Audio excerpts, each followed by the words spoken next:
네, 어서 오세요. 유럽하고 G7이요. 러시아하고 중국, 하물며 인도, 한테 계속 멍청한 행동을 하잖아요. 하물며 유럽 일원인 그 헝가리, 이탈리아한테도 계속 멍청한 행동을 하고 있습니다. 왜 저렇게 멍청한 행동을 하냐면요. 그냥 멍청해서 그런 거예요. 멍청한 것들은 항상 남 탓을 하죠. 사람이 남 탓만 한다는 거는요. 이미 자기 삶이 망해버렸다는 신호이고요. 그 결과이기도 하죠. 예, 감수성의 저변을 싹 분석하는 기호학적으로 한번 살펴볼까요? 남 탓은 말이에요. 자아가 약하다 혹은 자아가 없다는 것을 보여주는 기호예요. 기호. 예, 그래서 기호학적으로 바라볼 수 있는 거예요.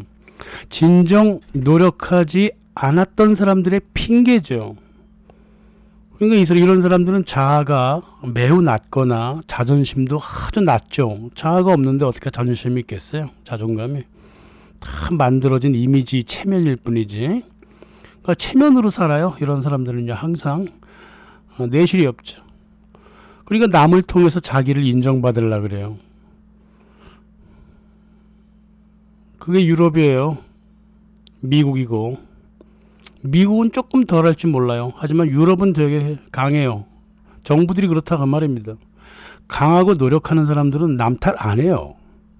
강한 사람들은 역경을 헤쳐나왔고 헤쳐나갈 능력이 있으니까 남 탓 안 하는 거고, 노력하는 사람은 자기만의 의지로 하는 게 노력이잖아요. 그러니까 남 탓할 이유도 없고 뿌리도 없고 그렇죠.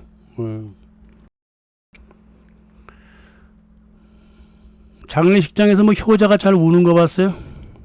늙은 부모를 모실 만큼 삶의 태도가 강했고 또 그만큼 노력을 했으니까 장례식장에서 잘 안 울죠. 하지만 불효자는 웁니다.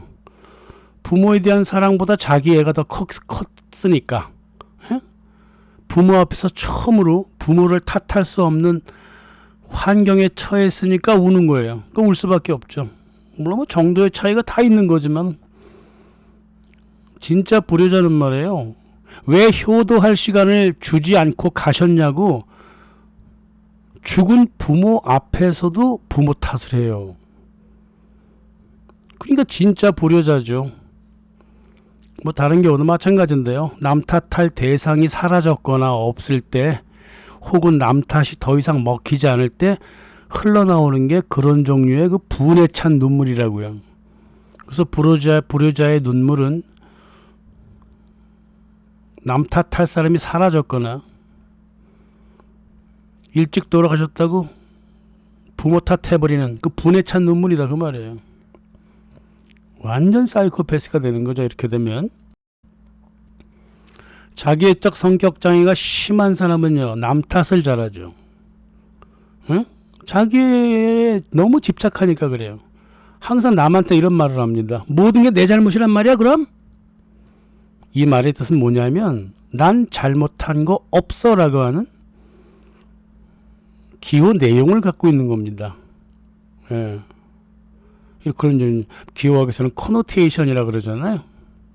자기 잘못은커녕 남의 잘못도 제대로 파악할 능력도 없고 느낌도 없으니까 모든 것이라고 얘기하는 거예요. 그렇게 퉁치면서 흑백 선악 논리에 빠져버린다고.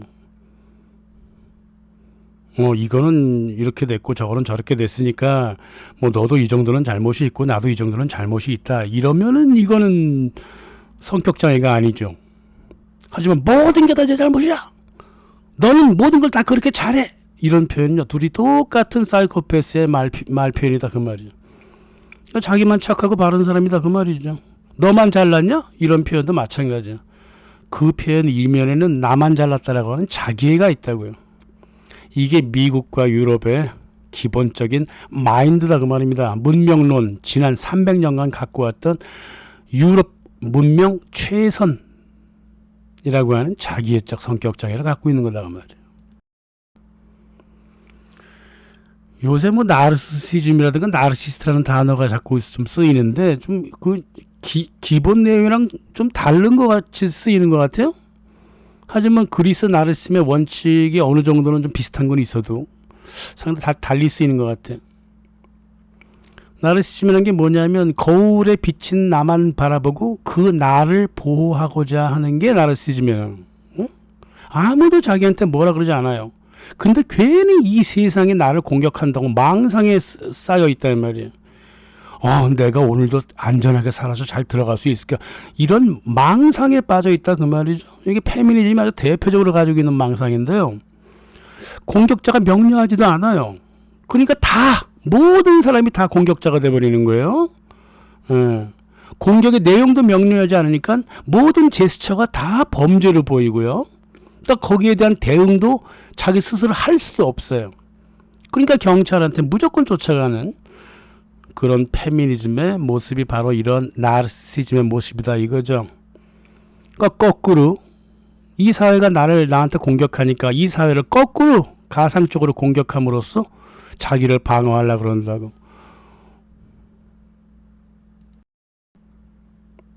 나르시스트 미국하고 유럽 정부가 말이에요. 러시아를 아무 이유 없이 공격해 왔습니다.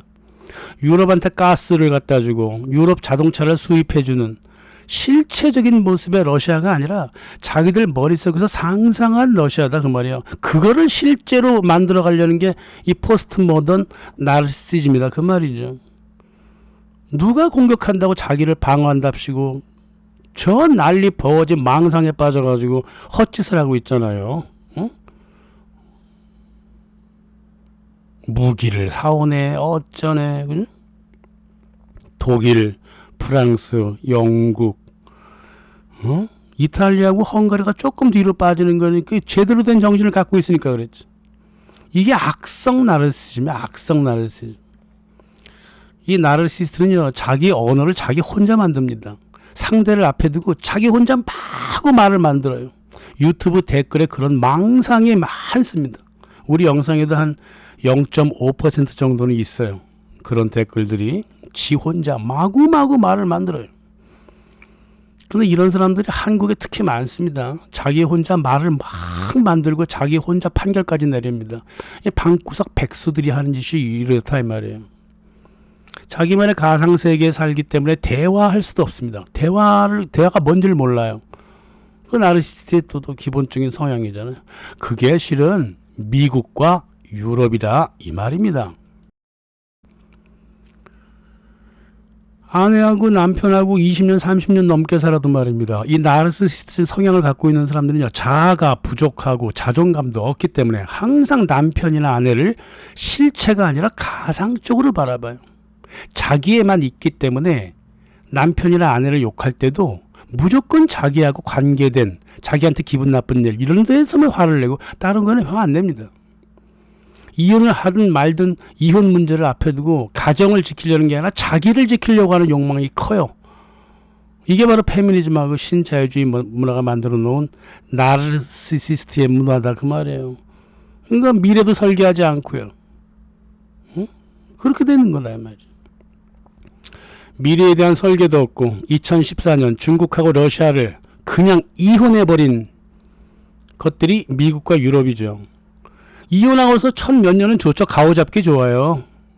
자, 뭐 러시아를 내가 이렇게 내쳤다 막 이러면서 중국에서 말이야 어쩌고 이러면서 처음에 몇 년은 좋아요. 곧 자기 처지를 알게 될 때가 오죠. 그때 가면 이놈들 또 남 탓합니다. 사람 고쳐쓰기 어렵습니다. 미국과 유럽도 고쳐쓰기 어려운 나라들이에요. 제가 버리라고 항상 얘기하는 거예요. 쟤네들은 그냥 버리면 됩니다. 협상이 불가능하기 때문에 그래요. 대화를 모르는 아이들이라서 그래요. 지금 당장 제 말을 듣는 분들은 좀 심한 말 아니야 이러겠지만 나는 이거를 역사를 통해서 충분히 증명을 했어요. 우리 영상에서 350편이 넘어가는 영상이 죄다 얘네 들어가는 얘기예요. 어디다 대고 제가 말을 함부로 하겠습니까?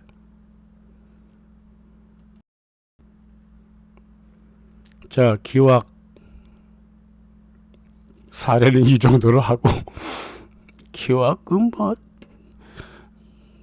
뭐 삶을 다루는 건 재밌는데 공부하기는 굉장히 힘들어요. 그만큼 이론적인 기초가 복잡하다고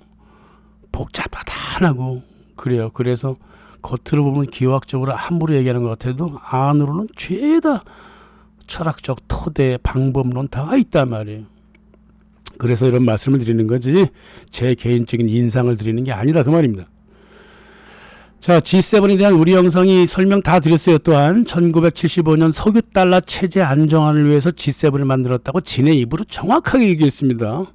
미국이 말이에요. 금 본위제를 벗어나서 석유 달러에 달라붙었단 말이에요. 지네가 그렇게 역사의 사기를 쳤으면은 미국의 그 산업이라도 잘 이끌고 크게 해서 전 세계 그 달러 쓰는 사람들한테 마음의 안정을 좀 주고 그래야 되잖아요. 신뢰를 주고. 근데 다른 나라 통화를 이용해서 달러 버블을 꺼트리려고 그러거나 1985년 그 플라자 협의처럼 아직은 개발되지 않은 시장에 달러를 강제로 풀어 넣으려고 금융시장을 확대하려고 했던 게 G7 모임의 목적이었다 그 말이죠. 금융위기를 금융으로 막으려고 그랬다 그 말이에요. 그러나 역사적으로 금융위기를 금융으로 막으려고 했던 모든 시도는 시장에 엄청난 혼란만 갖고 왔고 한 번도 성공한 적이 없습니다. 이 짓을 지금까지 하려고 그러는 거예요. 달러의 위기를 달러 금융시장을 확대해서 벗어나려고 그런다 그 말이야. 그 첫 번째 시도가 G7 모임이라 하면 1975년. 당시에는 유럽 각국에 어느 정도 주권이 있었어요. 정치적으로.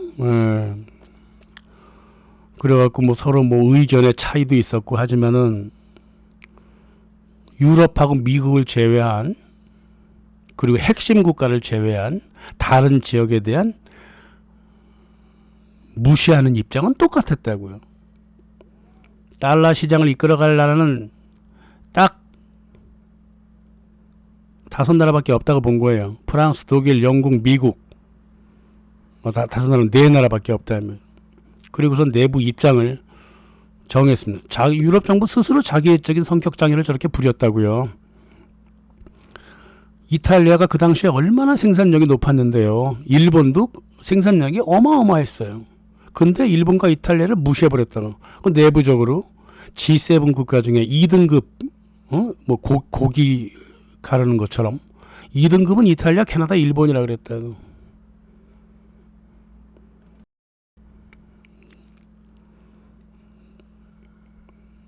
일본 같은 경우는 G7, G6의 내용도 모르고 의도도 모르고 태도도 모르고 전략 기반도 모르는 상태에 유치 신청까지 했어. 멍청하게 이럴 데 없어요. 일본 정부도요. 걔네들이 일본을 어떻게 생각하는지도 모르고 옛날에 1919년 유엔이 아니라 국제연맹에다가 일본을 백인으로 알아달라고 반인종주의 신청을 한 게 일본이었잖아요. 그 당시에 미국하고 영국이요. 미친놈들 다 보겠다 그랬잖아요. 일본 너희들이 어떻게 백인이냐 이래갖고. 이 짓을 또 다시 한 거야. 1975년. 들어오라 그러지 않는데 우리도 들어가겠다고 때를 써 땡깡을 불렸다면. G7이 왜 모였는지도 전혀 모르는 상태에서. G7이 모여갖고 달러 시장을 확대하려는데 달러 시장 확대하려면 어떻게 해야 돼요? 세계 각국 정부하고 기업들한테 달러를 꿔주는 거잖아. 대출해야 되잖아요. 그 대출한 달러들이 전 세계 무역 현장 곳곳에서 쓰도록 하는 거잖아요. 그래서 나라마다 그 적자가 나든 흑자가 나든 상관없이 자유무역을 하면 무조건 교역량만 늘어나요. 교역량은 어마어마하게 늘어납니다. 낙수효과 이런 건 아예 없고요. 양만 늘어나는데 불평등은 엄청나게 심해져. 각 나라.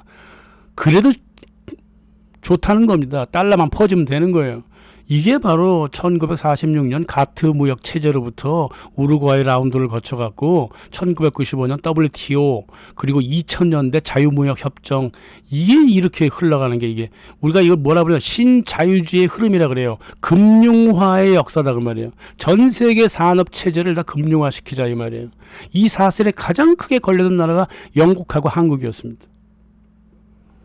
아시아에서는 거의 유일한 나라인데요. 일본도 근데 못지 않았어요. 자발적으로 지들 스스로 FTA와 유사한 일들을 해왔기 때문에 신자유주의 정책을 엄청나게 부렸기 때문에 한국이나 일본이나 거기다 그 말이죠.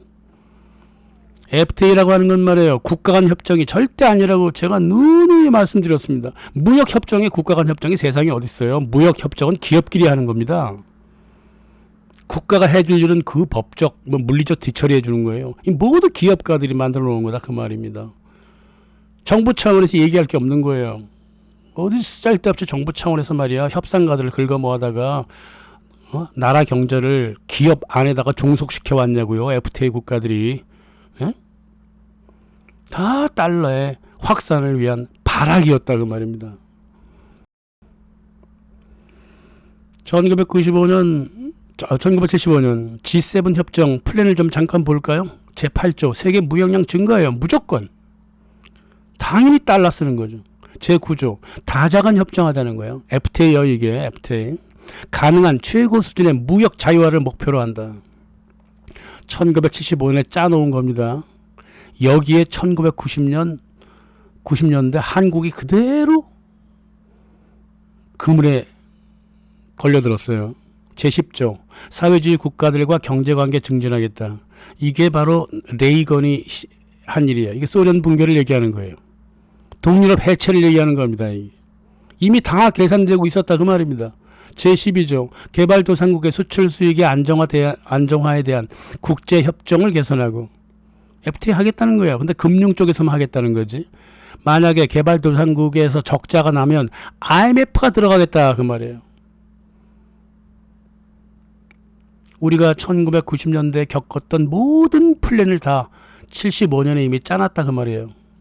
아 다를까. 다자간 무역협정 1995년에 만든 거 볼까요? 제1조, 1조가 아니라 첫 번째 사항 관세, 기업 설립 요건, 영업 기준, 국가 규제를 최소화한다. 규제 풀어버리겠다 그 말이에요. 각 나라의 주권을 다 부숴버리겠다 그 말이에요. 두 번째, 천재지변, 환경 문제 등으로 기업 이익에 손실이 나면 해당 국가가 전체를 다 배상해라 그 말이에요. 그래갖고 지금 이게 300여 가지가 걸려 있는데 국가가 승리한 경우가 별로 없죠. 뭐 나중에 좀 찾아보겠습니다만 거의가 다 개인 기업이 승리하잖아요. 세 번째, 국가가 국산품 애용하지 말라 이 말이에요. 이거 불법이에요. 그래서 한국도 어느 순간인가 국산품 애용 이런 홍보 안 했습니다. 그래서 국산 담배밖에 없어요. 이런 말 하는 사람은 국제법을 어긴 거로 잡혀갈 수도 있어요. 그렇게 만들어 놨다 이 말이에요. 다자간 투자협정을. 자국 기업한테 보조금 주면 그 불법이에요. 몇 가지 예외 조항은 물론 있겠지만 이렇게 하자 그랬습니다. 그래서 만약에 보조금을 줬다 그러면 국제법 기관에 제소할 수 있다 말이에요. 네 번째, 미국은 무조건 최고의 혜택을 줘야 된다. 다섯 번째, 노동 기본권과 자본에 대한 과세는 나중에 노동. 자, 들어온 투자 자금에 대해서 세금 때리는 거는 나중에 보자. 나중에 얘기하지 말자 이래 버렸습니다. 이 어처구니없는 악법이 말이에요. OECD 내부에서 G7 중심으로 만들어졌다고요. 처음에는 발표 안 하려고 그러다가 결국 발표가 됐다고. 세계가 난리가 났습니다. 월가까지도 뭐라 그랬어요. 야 이거 너무 심한 거 아니야? 우리로선 좋지. 하지만 저런 깡패 같은 협정이 얼마나 오래 가겠어? 그러면서 효율성 때문에 반대했던 은행도 되게 많았어요. 세계 시민단체들은 뭐 엄청나게 항의했잖아요. 나도 영국의 런던에까지 가서 데모했는데 뭐 결국은 제한 3년 만에 폐지돼 버렸어요 이거. 하지만 이 다자간 협정은 기본 철학이 돼가지고요. 앞으로 WTO와 무역하거나 FTA를 협정을 맺는 나라 각각 사항에 물귀신처럼 쫙 들어가게 됩니다. 그래서 한미 FTA, 한 EU FTA도 이 5가지 기본 조항을 기본적으로 지키고 있다 말이에요. 나라 쫄딱 망했다는 소리예요. 쉽게 얘기해서요. 처음부터 망했다는 겁니다 이게. 자, 1975년으로 다시 돌아와 보죠. 이 서구 사람들의 모든 행동하고 태도가 말이에요. 마치 교황청 십자군 같아갖고 강압적이고 위선적이었다고. 자기애로만 넘쳐났으니까 이거 뭐 G7이 하는 이 달러 시장 확대는 이거 성공할 거라고 봤고 하지만 좀 은큼한 내용이 많기 때문에 비밀리에 했습니다. 각국 수장들의 그 모임에서 그 토의는 출판은커녕 내각에서 브리핑도 안 됐다고요. 그나마 아직은 그 당시까지만 해도 프랑스 뭐 이런 데가 주권이 살아 있었어요. 그래갖고 자기네들 욕심도 좀 부렸죠. 기본 원칙에는 찬동했지만은 각 나라마다 생각이 조금씩은 달랐다고. 독일 같은 경우는 관세 문제 물고 늘어지려고 했고, 프랑스 같은 경우는 달러 대비 프랑 환율 문제 물고 늘어졌고, 영국은 자기는 노동 문제 뭐 이런 문제 있었고, 조지 부시가 갑자기 들고 나왔던 기후 변화, 뭐 환경 의제 이거 갑자기 왜 갖고 나왔는지도 몰랐었고 사람들. 난 그런 거 안 다루겠다. 이런 정도의 말은 할 수 있을 정도의 주권을 갖고 있었다고요 초반부에. 그러나 깡그리 사라져 버리죠. 이러한 주권 표현도. 유럽 수장들한테 이 모임은 단지 육과하고 교역 문제를 같이 상의하자는 수준이었지, 지금처럼 미국의 꼬붕이 돼가지고 하수인처럼 같이 일하자라고 하는 삽살개 모임은 아니었다고요. 이 유럽의 전체 모임, 또 G7이 미국의 삽살개가 된 때가 정확하게 얘기하면 2002년이에요. 한국 월드컵 벌어졌을 때, 그때 완벽하게 유럽 정부 수장이면 뭐 정부 체제가 미국의 의도하에서 밑으로 내려와 있었다고. 이 모임을 진정 그 세계 정치의 제도로 만든 사람이 로널드 레이건이에요. 달러의 세계 시장 장악을 위해서 더 튼튼하게 하기 위해서 강력하게 발동을 건 게 바로 레이건이라고요. 응? 그래서 그 당시로서는 신자유주의 이런 말 안 했어요. 신경제 그랬습니다. G7하고 금융세계와의 신경제를 이끄는 사람들이 1975년부터 꿈을 댔지만은 1980년대 레이건 시절부터 공식화했습니다. 레이건은 자기들 먼저 미국부터 스스로 규제를 풀었습니다. 공공기업을 매각하고 복지 지출을 삭감했습니다. 의료를 민영화했습니다. 그래서 노동자와 고용주가 의료 비용을 부담하게 만들었고요. 이때 처음으로 학자금 대출이라고 하는 말이 나오기 시작했어요. 1980년대 초.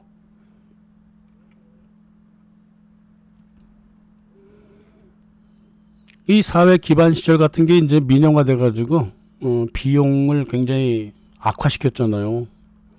응? 월가하고 런던 말이에요. 막대한 금융 수수료를 챙겼고요. 주식 시장은 상승했습니다.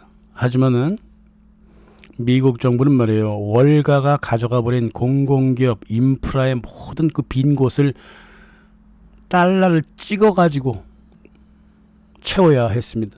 게다가 군사무기 재편도 했잖아. 얼마나 많은 재정 부담이 있었는지 몰라요. 레이건이 정부 자체를 싫어했기 때문에 정부 자체를 기업만 좋아했잖아요. 로널드 레이건이. 그러니까 정부 부채가 얼마가 되든지 아무 생각을 하지 않았다고. 대기업은 감세해주고요. 사회주의 국가 시장을 위해서 소련 붕괴를 준비했잖아요. 레이건이. 요한 바오로 2세하고. 그리고 나서 결국은 조지 부시 아버지 시절에 들어서 소련을 붕괴하고요. 신세계 질서라는 단어를 처음으로 사용하면서 전 세계에 미국의 권력을 공고하게 하겠다고 그렇게 하고, 저기 록펠러 재단으로부터 문서 받아와서 탄소세 만들겠다고 헐레발 개발을 다 친 게 조지 부시라면. 더 무식한 놈이 나오잖아요. 빌 클린턴.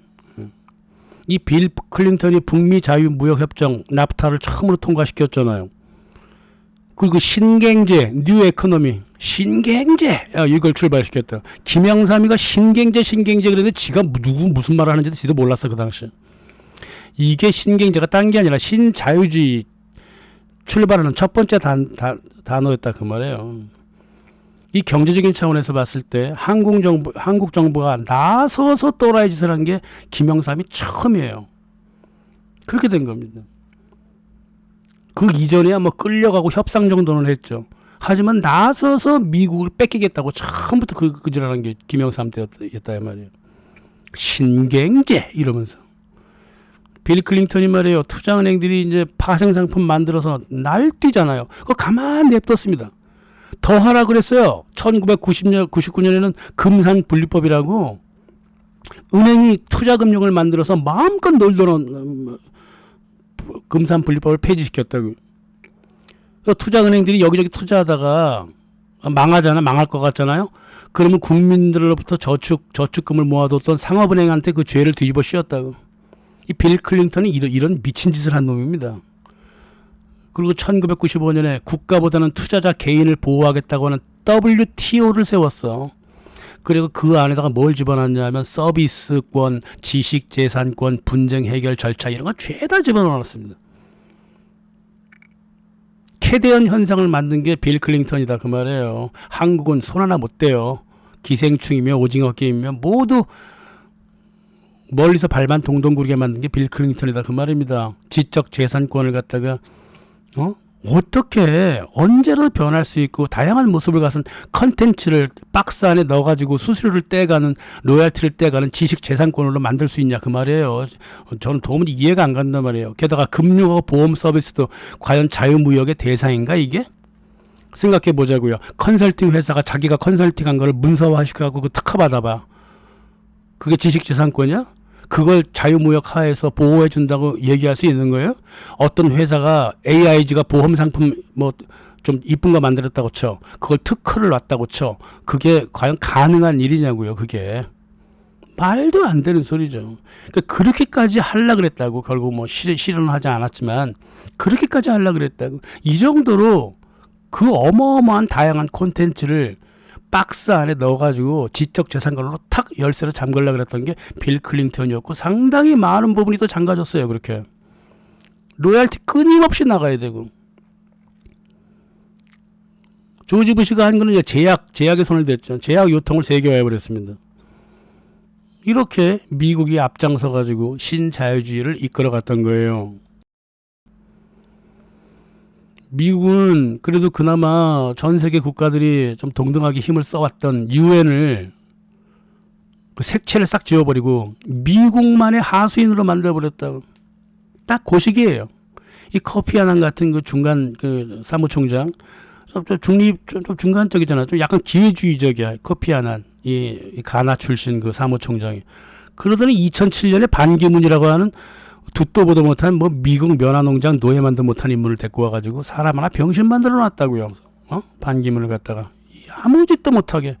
또 자기 스스로 또 어마어마한 친미 인물이었기 때문에 어쩔 수 없는 것이고. 지금은 뭡니까? 사회당 출신 구테레스 신자유주의의 선구자 아니에요. 이놈을 갖다가 사무총장으로 지금 앉혀놓고 있다고 말이에요.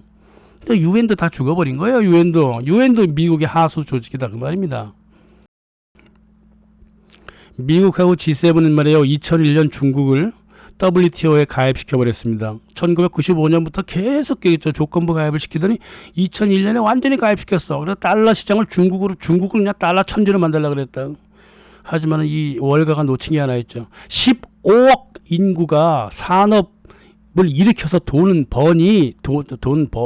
번 달러가 월가가 투자한 달러보다 더 많았다 그 말이에요. 기시감이 들죠? 1910년대에 금융가들이 뒤에서 대출해줬던 록펠러, 헨리포드, 밴더빌트 같은 이 사람들이 그 은행으로부터 돈을 받아갖고 산업을 일으켜서 번 돈이 은행에서 대출 받은 것보다 수백 배가 더 많았다고. 따라서 금융자본, 즉 은행을 다 흡수해버려갖고 새로운 금융자본가로 등장한 게 1910년 록펠러, 밴더빌트였다 그 말이에요. JP 모건이 얼마나 더 얘네들도 도와줬습니까? 어차피 딱 보니까 금융자본은 산업자본을 따라올 수가 없는 거예요. 피라미드 위에서 움직일 줄 알았는데 그 피라미드 밑에 있는 사람들이 너무 더 돈을 더 잘 번다고 말이에요. 결국 2010년 이 월가의 금융자본이 중국한테 패배해버렸어요. 월가는 이걸 잊었나? 1910년대 그 교훈을 잊은 거야? 공장 돌리던 사람들이 은행 업무하던 사람보다 돈을 엄청나게 많이 벌었던, 그래갖고 결국은 은행이 잡혀 먹어버렸던 거 잊어버렸어? 잊지 않았죠. 단지 중국의 저력을 무시해버린 거예요. 너무너무 건방진 거예요. 이 월가 사람들이 자기 발등 자기가 찍은 거지 뭐. 잘 돼버린 겁니다. 중국 공산당의 뭐 여러 웃기는 짓거리, 뭐 또 그 문화 퍼뜨린 것 좀 봐요. 사회신용 시스템으로. 참 정말 어처구니가 없는 짓을 하지만은 전 세계 역사의 흐름을 봤을 때 서구의 좀 못된 금융자본의 발등을 잡아준 나라가 바로 중국이라고 말해요. 미국 금융자본이 말입니다. 미국 자국 산업을 내팽개치지만 않았으면 공장 이전시키고 대출해가지고 뭐 배당금 다 가져가고 주식 조작해가지고 기업 자체를 하나 그냥 아작을 내고 박살을 내고 이러지만 않았다면 미국의 지금 최저시급이 7달러가 아니라 25달러가 되었을 거라 그 말이에요. 노동자들 잘 살았을 거라 그 말이에요. 기업도 잘 나가고 한국도 미국도 똑같은 거예요. 한국도 미국 그대로 따라갔으니까. 그때 뭐라 그랬습니까? 이런 일이 벌어졌을 때 미국에서 월가에서 이걸 중국 쇼크라 그랬다고. 차이나 쇼크라 그랬습니다. 월가는 말이에요. 중국으로 공장도 넘기고 산업 노후화도 좀 넘기고 그리고 달러 금융 시스템만 딱 붙잡으면 된다고 믿었지. 이렇게 건방지게 생각했다고요. 이게 나르시스트 아니면 누굽니까? 이게 자뻑한 거잖아. 월가 금융 자본가들이. 다행히도 IT가 나타나가지고 그걸 자기네가 좀 쥐는 바람에 목숨을 그나마 연명을 해왔다고요. 2010년 이후로. 하지만 그것도 약발 다 해가요. 지금 시대가 어느 시대인데 제2차 중국 쇼크가 온다고 난리잖아요. 지금까지 저가 제조품으로 전 세계를 다 휘몰아치면서 달러를 끌어모으고 이제 달러도 다 나가서 채권시에서 팔아버리고 막 이러고 있는 중국이 말이에요. 고가 제조품 팔겠답니다. 항공기도 팔고 무기도 팔겠대. IT 모든 분야에서 다시 충격을 줄 것이다. 이게 중국 쇼크 2.0이다. 이미 IT 통신 금융 결제망 중국이 다 만들어 놨잖아요. 그래서 세계 시장이 이 중국의 무역을 받아들이는 한 제2차 중국 쇼크는 누워서 떡 먹기로 올 수 있습니다. 그렇기 때문에 연이어 제3차 중국 쇼크가 또 오겠죠. 제3차 중국 쇼크가 뭘까요? 버전 3.0 달러 붕괴시키고 새로운 기초통화를 만드는데 위안화가 참여하는 이게 진짜 마지막 중국 쇼크가 되는 겁니다. 이걸 막으려고 미국하고 유럽의 금융자본이 그렇게 난리를 쳤지만 다 물거품으로 변해버렸죠. 안 된다니까요. 대세는 끝났습니다. 좀 중간 정도에 와서 이런 말씀 드리면 안 되는데. 자, 유럽이 얼마나 멍청한지를 보면서 우리를 다시 한번 반출을 하도록 하죠. 유로가 말이에요. 2002년에 공식화했습니다. 이때부터 말이에요. 유럽이 희한하게도 미국의 가신국으로 변해갔습니다. 예전엔 별로 안 그랬거든요. 근데 미국 앞에서 무릎을 딱 꿇고 미국이 시키는 대로 해서 2002년 그 유로가 탄생하면서부터 실상 20세기 금융시장의 그 장터가 바로 유럽이었잖아요. 제일 넓었잖아요. 그래서 이걸 갖다가 정치적으로나 금융적으로 통합 관리하겠다는 게 월가의 플랜이었다고요. 이 플랜에 그대로 빨려 들어간 게 유럽이에요. 이 문제는 우리 자주일라드에서 영상 3개 이상 만들어 놨잖아요. 아주 정밀하게 분석한 것도 많아요. 얼마나 유럽이 멍청했는지. 오늘은 까십거리 하나 보죠. 뭐 유럽 통합을 지지했던 그 히틀러가 유럽 통합을 지지했어요. 그럴 수밖에 없잖아요. 유럽을 다 통틀어서 이렇게 제국으로 만들고 싶어 했죠. 그 나치 출신이 쿠르트 파이퍼라고 하는 사람인데 이 사람이 유럽 통합상을 만들어요. 1949년에. 그래갖고 제1차 수상자를 구덴호프 칼레르기 유럽 통합주의자한테 상을 줬죠. 수상자 면모가 시간이 흘러가면 흘러갈수록 이상해.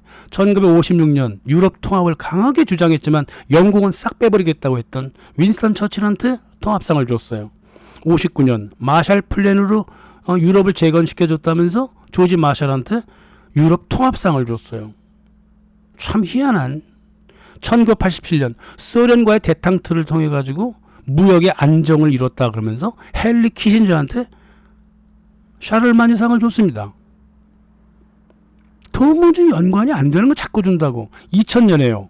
나토를 크게 만들어주고 유럽을 미국과 크게 밀착시켰다고 빌 클린턴한테 상을 줬어요.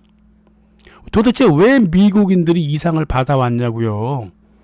이게 미국이 물밑 작업으로 계속 유럽을 통합시켰다는 거. 이게 그 증거 중에 하나가 된다 그 말입니다. 증거 중에는 뭐 작은 증거 하나겠죠. 그 증거는 말이에요. 우리 영상 다 나와 있습니다. 더 반복할 것도 없어. 얼씨구 2023년 볼로디미르 젤렌스키한테 상을 줬어요. 러시아 깨트렸다고. 2024년 유럽 유대 공동체한테 상을 줬어요. 왜 미친 짓을 이렇게 계속 해가냐고요. 유럽이. 응? 유럽의 일반 정치 흐름과 샤를르마니오 유럽 통합상이랑 내용이 똑같잖아. 컨텐츠가 똑같다고요. 얼씨구 2025년 올해 우르줄라 폰데어 라인한테 줬어요. 근데 그 상을 주면서 그 이유가 뭔지 알아요? 무엇 때문에 상을 준다? 우르줄라 폰데어 라인은 유럽연합의 전략적 임무를 맡고 완수할 사람이다. 그 전략적 임무가 뭐야? 에? 유럽의 전략적 임무가 뭐냐고? 러시아 붕괴라 그 말이에요. 참 미쳐도 오랫동안 참 미치는 유럽이잖아요. 유럽 국민들 가만히 있는 거 보세요. 그래도 대한정당이라도 많이 나왔으니 그나마 다행인 거지. 한국은 어떻게 되려고 이러나 몰라요. 유럽은 말이에요. 미국하고 영국 금융자본의 그 신자유주의 전략의 희생자가 됐잖아요. 그 유럽 기술 좋았다고요. 그 좋은 기술 들고 더 이상 개발하지 않고 수익을 쫓는다면서 어디다 갖다 다 팔아버렸어. 공장도 이전하고. 응? 그까지 기술 그 시장에서 사면 된다고 믿었다고. 상품이야 시장에서 사겠지만 노동자도 시장에서 사겠지만 기술도 사면 된다고 믿었다면 그리고선 기술의 융합을 강조했어. 그게 바로 컨버전스라고 하는 한때 유행했던 거예요. 기술이 융합하려면 어떻게 해야 됩니까? 기존의 핵심 기술에 새로운 기술을 접목시키는 게 융합이라고. 머리를 발에다 붙이고 발을 목 위에다가 붙이는 게 융합이 아니에요.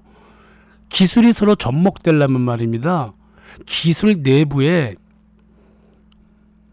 기계적인 기능성을 갖고 있어야 돼. 스카니아처럼, 혹은 폭스바겐처럼 기술을 차근차근 발전시켜하고 기술을 다각화하고 기업도 다각화하는 거잖아요. 게다가 폭스바겐은 가족 경영 기업이잖아요. 자기네가 만든 기술에 애정이 있고 책임이 있다고. 그러니까 그걸 절대 남한테 안 팔아요. 기술을 시장에 있는 거라고 생각 안 한다고. 책임감이 있는 기업은요, 단기간 적자가 나더라도 기술에 계속 연구 개발을 하게 돼 있습니다. 설비를 투자하고.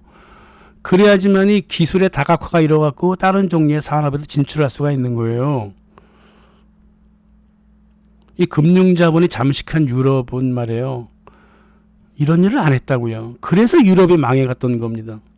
한국도 그래요. 한국은 어떻게 했습니까? 기술의 융합 같은 걸 아예 몰랐잖아요. 이 기술 저 기술 다 갖고 와서 그 중에 제일 잘 팔리는 기술 그걸 확대해가지고 재벌이 만들어진 거 아닙니까? 그래도 그 기술을 계속 발전시켰어요. 한국은요. 우연찮게 이렇게 전 노력해서 끌고 온 기술을 어떤 방식으로든 발전시켰다고. 저 보세요. 러시아 그 군사 무기 기술 다 해체해갖고 비행기 다 만들어내는 거 보세요. 한국. 원래 그렇게 하는 거예요. 만약 기술에 그 기반이 없는 나라는 남의 기술을 훔쳐내서들어요. 자기네를 거로 만들어서 개발을 시켜야 되는 거야. 시장에서 기술 사면 된다고?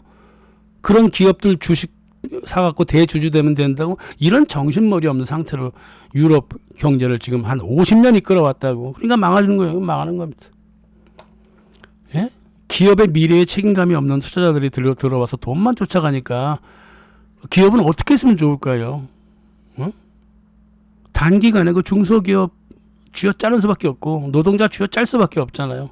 그래서 이렇게 노동조합도 다 해체가 돼버린 거고 중소기업들이 온통 대출금 갚느라고 정신이 없게 돼버린 게 지난 40년 동안의 흐름이었다고 말이에요.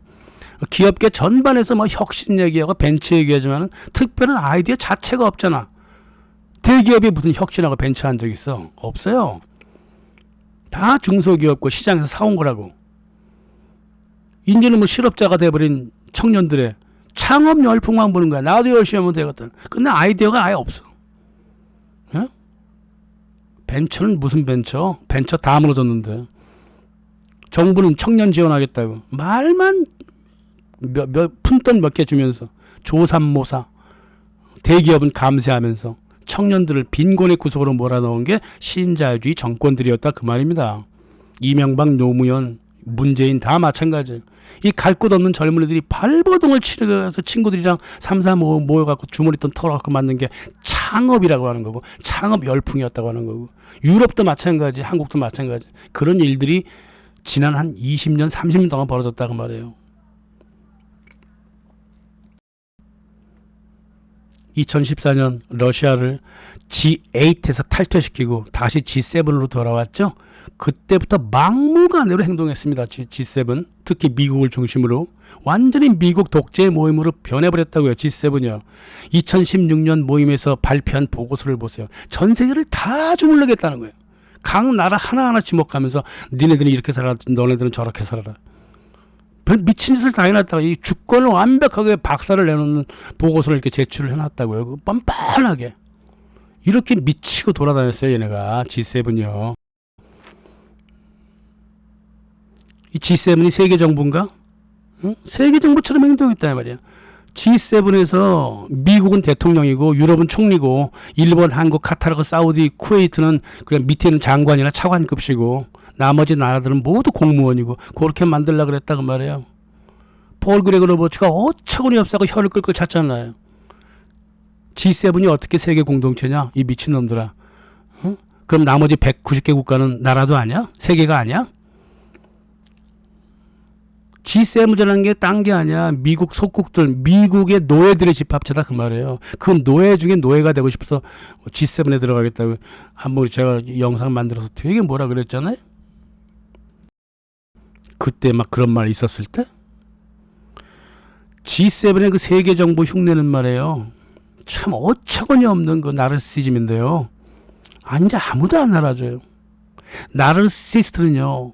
남의 인정을 먹고 살아요. 자기의 자존감이 없기 때문에 남이 인정해 주는 거를 자존감의 구성 요소로 삼고 그렇게 살아간다고. 더 이상 안 알아준다고 말해요. 특히 브릭스 같은 경우는 G7을 원숭이의 그 나르시즘으로 보잖아요. 자기 혼자 미쳐 돌아다닌다 그 말이에요. 경제는 낙제생들이고요.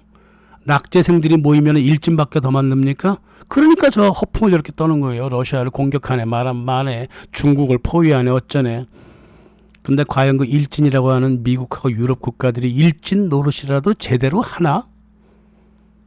그 핀란드도 지도 일진하겠다 그러고 에스토니아 일진하겠다 그러고 뭐 미친놈들 아니야.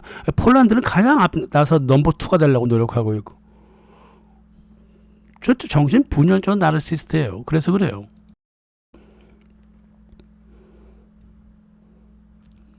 그 빌빌대면서 말이야.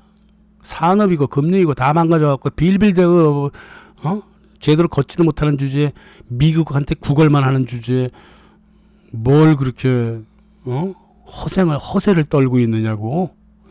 오죽하면 파이낸셜 타임즈가 그랬어. 가신국가 행복하냐?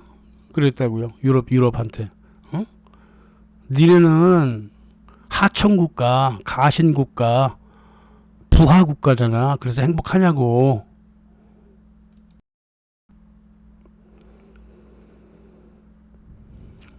유럽이 말이에요. 아직도 나르시즘에 빠져갖고 거울 속에서 호랑이를 보고 있는 고양이처럼 가상적인 욕망에 빠져있고 가상적인 체면에 빠져있다고. 어쩌면 그렇게 페미니스트들이 했던 행동이랑 똑같은지 어쩌면 똑같은 성격 장애를 갖고 있는지 알 수가 없다고 말입니다. 낙제생들이 모여봤자 낙제생밖에 더 돼요. 미국과 유럽의 경제 성장은요 끝난 지 이미 오래됐습니다. 이 낙제생들이 타고 가는 열차를 잡아 타려고 한국이 막 뛰어갔죠. 그리고 이걸 타긴 탔어요. 근데 발만 걸친 채 한 발은 땅을 밟고 있고 한 발은 열차에 걸치고 10년 이상 끌려가고 있어. 이제 기차에서 내리라는 겁니다. 더 이상 기차 타지 말라고요. 그거 절벽으로 떨어지는 기차라고. 그걸 왜 자꾸 붙들려고 그러냐고. 핀란드야? 왜 갑자기 난리야? 갑자기 혼자서 왜 발광을 하고 있느냐고. 핀란드가. 핀란드 되고 싶은 거야? 한국도? 자꾸 까부는 그 미국하고 유럽 낙제생들이 저렇게 까불고 있는데 형들은 그냥 아직은 그냥 웃어주고 있어요. 한 대 맞기 전에 일진 노릇 그만둬야 되겠죠. 특히 말이에요. 한국의 습관적인 외교, 완전 4대주의 외교, 그거 이제 그만해야지 열차에서 내릴 수 있어요. 지금까지 중국 대사에 무능하기 이를 데 없는 정치인들을 계속 보내왔죠. 중국에 대해서 아무것도 모르는 것들을 중국 대사로 갖다 주고 이제는 정치선에 기울지 않는 중립적인 진짜 중국 전문가를 중국 대사로 보내야 될 때가 왔다고요. 단 한 번이라도. 러시아도 마찬가지예요. 더 이상 쓸데없이 미국, 영국 유학생 출신들 보내고 말이야. 미국의 정치 외교 입장에서 러시아를 바라보는 이 천하의 매국노들을 죄다 러시아 대사로 보내왔다고. 진정 러시아와 북방 교역에 애정이 있는 사람을 찾아서 그런 사람을 러시아 대사로 보내서 그쪽에서 네트워크를 만들어서 향후 변화하는 북방 경제의 미래를 준비해 줄 수 있는 그런 대사들을 뽑아야지. 논공 행상하고 그래도 되겠습니까? 특히 친미 전문가들이 러시아 계열에서는 굉장히 많아요. 그런 사람 다 깡그리 없애고 진짜 러시아와의 애정을 갖고 있는 그런 사람을 대사로 보내야 된다는 거예요. 중국도 마찬가지고 인도도 마찬가지. 여기저기서 거렁뱅이들 아무나 끌고 와서 대사랍시고 보내지 말고. 어쩌면 그렇게 외교에 대해서 아는 게 하나도 없어. 모든 걸 다 미국 4대주의에 기대고 있으니까 미국이 다 해주겠지 이러니까 지금까지 그런 행태를 보여온 거예요. 문재인 때까지, 윤석열 때까지, 그 이전도 다 그랬어. 노무현, 하물며 박정희 때도 그랬어. 어째 그렇게 한국 외교를 그렇게 다 버려버리나 몰라. 그냥 무작정 그냥 맨땅에 헤딩하고서 한국 스타일로 그냥 경제 일으키면 되는 거예요? 이제 좀 세련돼야 되는 거 아닌가요? 아무튼 간에 아직 러시아하고 중국은요, 화 하나 낸 적 없어요. 화를 한 번도 낸 적이 없어요. 유럽처럼 끝없이 저렇게 화를 내고 있어도 가만히 있습니다. 언제까지 가만히 있을지 저는 자신을 못해요. 한국은 독자적인 외교를 해야 됩니다. 세계를 바라보고. 감사합니다.